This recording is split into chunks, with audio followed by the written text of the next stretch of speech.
Assalomu alaykum hurmatli o'quvchilar. Bugun biz sizlar bilan 6-sinf ingliz tili workbookdan birgalikda mashqlar bajaramiz, dars qilamiz.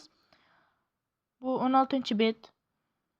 Workbookning 16-beti. Bu yerda biz 12 va 13 misollarni bajaramiz. Va darsni boshlashdan oldin aytib o'taman, kanalimga obuna bo'lib qo'ying va like tugmachasini ham ushbu videoga bosib qo'ying. Agar sizga yoqsa, komment ham yozib qo'ying, iltimos. Va biz bugungi darsligimizni boshlaymiz.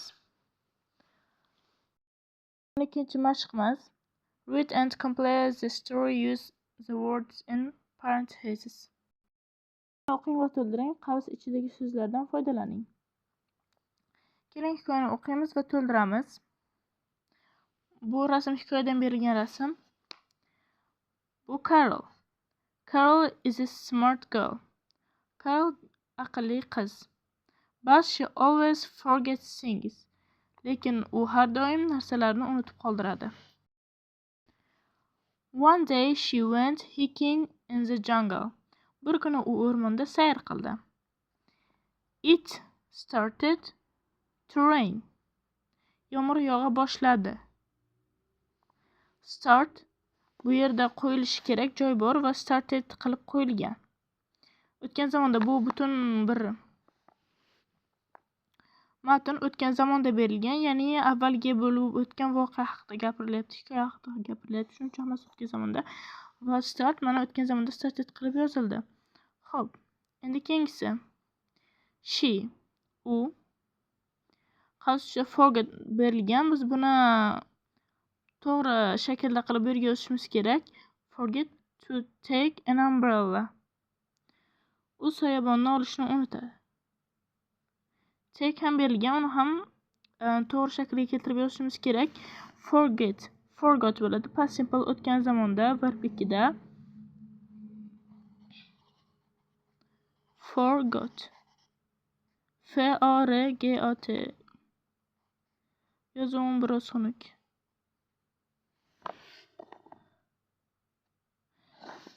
Va keyingisi to take an umbrella. Biz take'ni o'zini yozib qoldiramiz, chunki take'dan keyin doim infinitiv, ya'ni verb bir shakli keladi. To'g'rig'i take infinitivning hozirgi verb bir oddiy o'zi kelib qoladi desak to'g'ri tushunamiz. Ya'ni to'dan keyin o'zgarmaydi. Agar to bo'lmaganda bu to'ga aylanib qolardi. To kelgani uchun buni take'ni o'zligicha yozamiz. Take an umbrella. U soyabonni olishni unutdi. So she, shuning uchun u, to use a big leaf to keep dry. U quruq qolish uchun katta bargdan foydalanishi kerak. Mana bu yerdagi have'ni ko'rib turibsiz. Bu hadga aylanadi o'tgan zamonda, chunki bu hikoyamiz avval bo'lib o'tgan dedik va gapirib berilyapti dedik. Had bo'ladi have'imiz. Va keyingisi then she got very thirsty. Keyin u chanqadi. She forgot. Qavscha take berilgan her water bottle. Bu yerdagi take took aylanadi. She took her water bottle. So she have to use her head to get water from a waterfall. Keyin u suvni olishni unutgan. Suv olib kelishni o'zi bilan suv olib kelishni unutgan. So she va u have to use her to get water from a waterfall. Mana bu have hadga aylanadi. To'dan keyin doim infinitiv keladi dedik. Useligicha qoladi. U o'zining shlyapasidan foydalanib suv olish uchun ishlatdi, ya'ni use foydalanish. Sharsharaga shlyapasini tutib turib suv olgan. Keyingisiga o'tamiz. 8-si. Xo'p. She forget to take a sleeping bag. Uxlab yotgan sumkasini olishni unutgan. Forget unutish, infinitive va bu o'tgan zamonda past simple'da forgot bo'ladi. Forgot. Mana bu o gelinadi, forgot.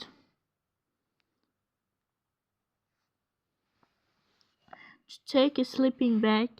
So she needed bo'ladi.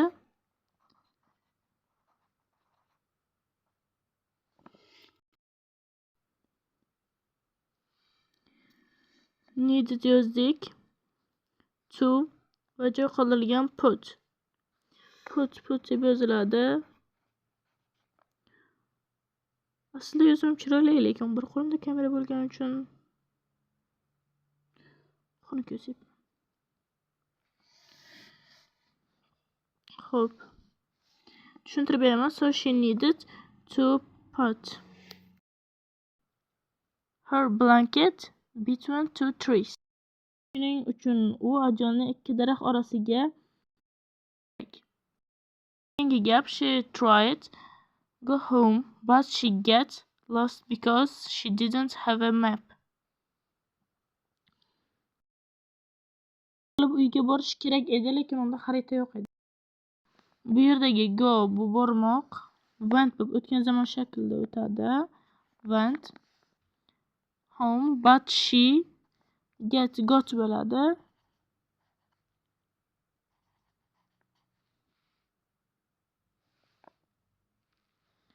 Got.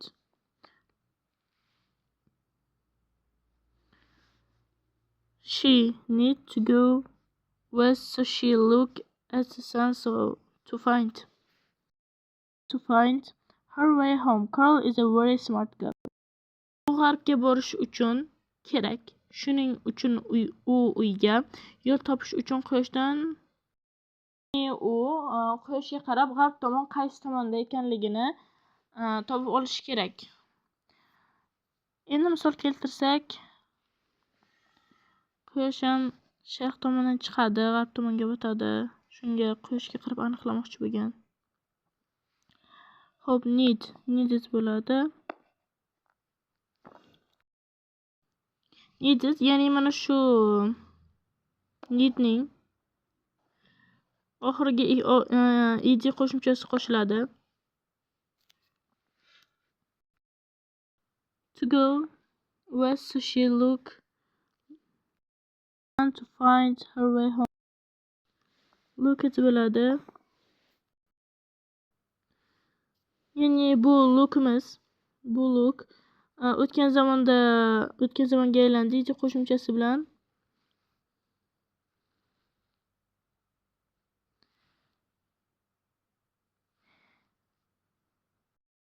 Endi biz matnni qaytadan o'qib tushunib olamiz. Hamma joyini to'g'rilab chiqdik. Carol is a smart girl, but she always forgets things. Carol aqlli qiz, lekin u har doim narsalarni unutadi. One day she went hiking in the jungle. Bir kun u o'rmonda sayr qildi. It started to rain. Yomg'ir yog'ishni boshladi. She forgot to take an umbrella. U soyabonni olishni unutgandi. So she had to use a big leaf to keep dry. Shuning uchun u yomg'irdan pana bo'lish uchun foydalanishi kerak. Got worried 30. Chanqaganda she forgot her water bottle. U suv idishini ham unutgandi. So she had to use her hat to get water from a waterfall. O'zining shlyapasidan foydalanib, daryodan suv olib ichadi. She was tired. U charchadi. She forgot to take a sleeping bag. Degan sumkasini olishni unutdi. She needed put her blanket between two trees. Shun adyolni ikki daraxt orasiga qo'yish kerak edi. I went go home but got lost because she didn't have a map. U harakat qilib uyga borish kerak edi, lekin unda xarita yo'q edi. She needed to go west, so she looked at the sun to find her way home. Shuning uchun u uyga yo'l topish uchun quyoshga qarab qaysi tomonda ekanligini aniqlash kerak edi. Is a very smart girl. Carol juda aqlli qiz. Bu ham tugadi. Mana o'sha Carol shlepada suv ichayotgani, Adolni ikki daraxt orasiga bog'lagani, ana o'sha sharchadan suv olgan o'zining shlepasida. Keling pastdagiga o'tamiz. 3-mashqimiz look at activity 12, read and complete the sentence. Saytga qarang, gaplarni to'ldiring, o'qib to'ldiring. Xo'p, birinchi gapga e'tiborimizni qaratamiz. Carol forgot to take an umbrella. Carol soyabonni olishni unutgan. She used u foydalandi a big leaf. Katta bargdan. Keyingisi she forgot to take ila she used va to'ldirishimiz kerak xuddi shu joylarni. Xo'p, bu yerga yozamiz she forgot to take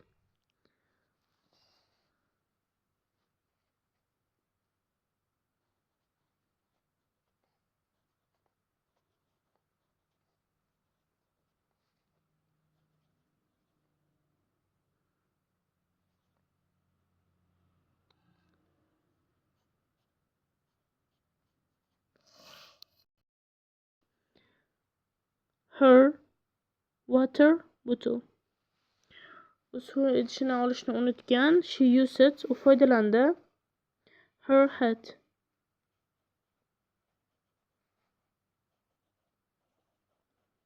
Uning shlyapasidan. Va pastga o'tamiz. She forgot to take. U olishni unutgan a sleeping bag. Uxlaydigan sumkasini.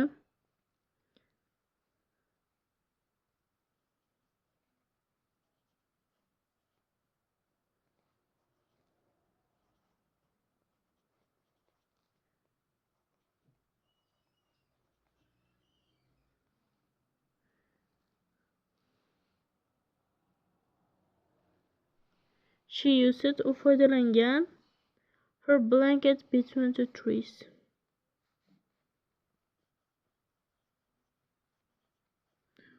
O'zining adyolidan foydalangan, ikkita daraxtga bog'lab olgandi.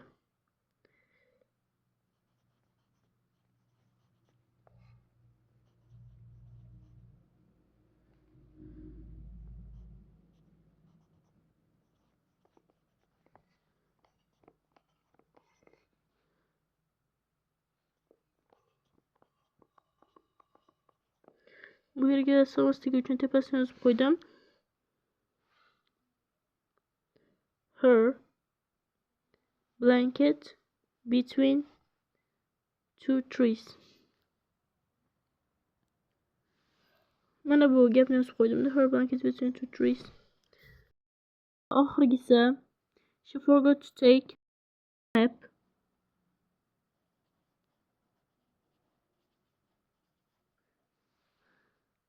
She used the sun. U xarita olishni unutgan va quyoshdan foydalangan. Hurmatli o'quvchilar, bizning bugungi darsligimiz tugadi. Biz birgalikda matnni ko'rib chiqdik va uni bajardik. Keyin esa 13-mashqni ham bajarib oldik. Agar tushunmovchiliklar bo'lgan bo'lsa, uzr so'rayman. Yaxshi tushunmagan bo'lsangiz, qayta eshitib tushunib oling. Va bizning bugungi ushbu darsimiz tugadi. 16-betimizda hamma yakunlab bo'ldik. Obuna bo'lib qo'yishni unutmang. Like ham bosib qo'ying, do'stlaringizga ham ulashing. Xayr, sog' va salomat bo'ling.